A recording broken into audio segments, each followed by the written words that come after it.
Think of a child discovering the world for the first time and forced to suffer a meaningless, predetermined death at the hands of the state. American executions of children throughout history are horror, moral repugnance, and tragedy. They are not crimes, but a story of justice, law, and shifting social opinion about children and punishment. And as the war on the death penalty rages on, child killing is heavier on the heart and conscience. How does society perceive child killing?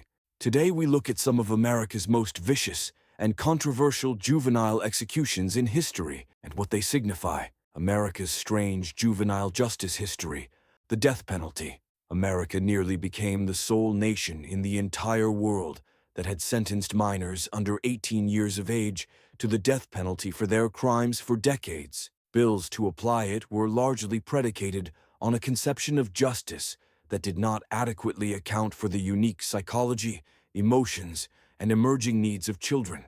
Between the early 20th century and 2005, when the United States Supreme Court, in Roper v. Simmons, held that it is unconstitutional to execute juveniles, over 20 juveniles were put to death. They were put to death even though common sense would suggest that children are less likely to understand the gravity of their offense. The Roper ruling, in practice, was precedent-breaking. It classified juveniles under 18 years as less culpable than an adult because they have some capacity to foresee the consequences of their actions, and they need to be reformed more. There was never any time in America when a criminal youth was sentenced to death after that. But the history of juvenile executions is a tainted page, and fundamental issues are raised regarding children's rights and regarding the moral foundations of capital punishment. The George Stinney case is the most objected to, and arguably the most heartbreaking child execution in history. George Stinney, in 1944,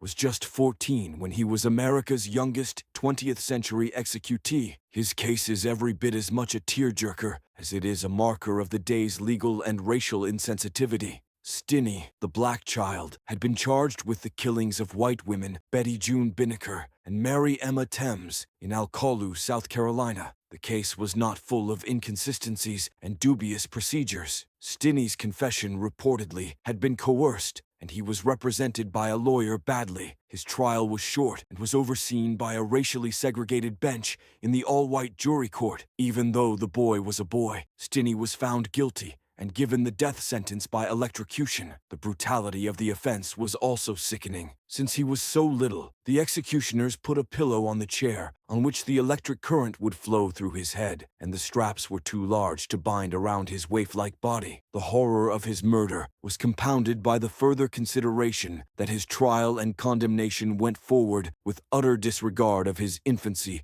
and capacity. In 2014, close to 70 years later, Stinney's conviction was reversed, the court accepting the appalling abuses to which he had been subjected. The case was a symbol of racial injustice and abuse of the judiciary of the time, and had assisted in galvanizing outrage at the criminal justice system's treatment of children. Stinney's is the most famous, but there are a few more sad stories of children whose fate was the same. Troy Leon Gregg, who was put to death in 1976, was 17 years old when he was sentenced to death on a murder charge in Georgia. He and an accomplice had been indicted on robbery and murder charges, but had killed 2 men during the attempted robbery. Gregg was sentenced to death through capital punishment after being convicted, and his trial played the historic function of reinstating America's death penalty when it had been suspended. In 1976, in Gregg versus Georgia, the U.S. Supreme Court ruled that the death penalty, as long as it was accompanied by an apparatus of checks, was constitutional. Although Gregg's execution had been the focal point of the topic of the discussion within the American death penalty controversy, it explores the truth about young adults being treated as adults within the system when they were not emotionally mature and were perhaps not fully aware of the complete ramifications. Then there is Charles Victor Thompson, who was 17 when he was executed in Texas in 1985. Thompson was a gang rapist and a capital murderer who had raped and killed a convenience store clerk and had waited on death row for several years to receive a lethal injection that would be fatal to him. a teenager. Thompson's plea was voiced dozens of times, defense lawyers contending he was too young and psychologically fragile to be executed. The Texas courts affirmed the sentence, and he was among the youngest teens to be executed before the Roper versus Simmons case ruling. Scott Hain, who was 17 when he murdered his victim, was another teen executed in Texas. Hain had been convicted of murdering his dad in a brutal way. His case was the most complicated of the three, since he had been found to have serious mental illness problems and also had a history of drug use. Although there was disagreement that he should not have been put to death to the extent of his mind, Hain was killed in 1985.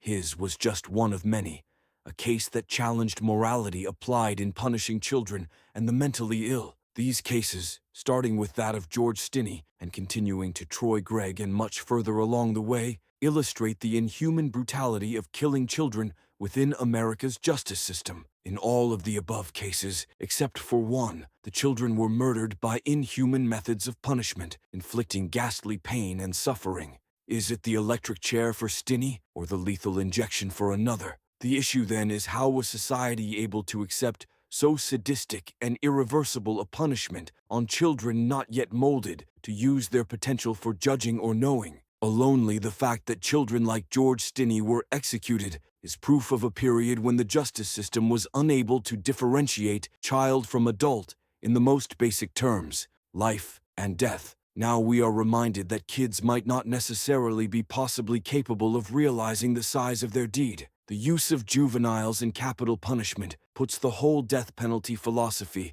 under additional ethical considerations, and the absence of inherent differences within the juvenile justice system between adults and adolescents. Stinney's is not an exception, but one among a chain of juvenile executions in America in the entire 20th century. The case of Stinney served to make people realize how susceptible children are to the criminal justice system and how susceptible children are to wrongful conviction and execution. Most of the jurisdictions have been spurred by juveniles' metamorphosis into their legislative revolution. The Roper v. Simmons was a reaction to the cruelty and inhumanity of giving a death sentence to a child, especially where his or her crime, for which he or she was to receive a death sentence, was typically caused by factors such as ignorance, absence of intellectual facilities, or coercion. The Supreme Court was appealing to changing standards of decency by giving children the way they ought to be placed in a class by themselves, separate from adults, for criminal law purposes. The court also held that children are easily misled and less selective in terms of the overall effect of what they do.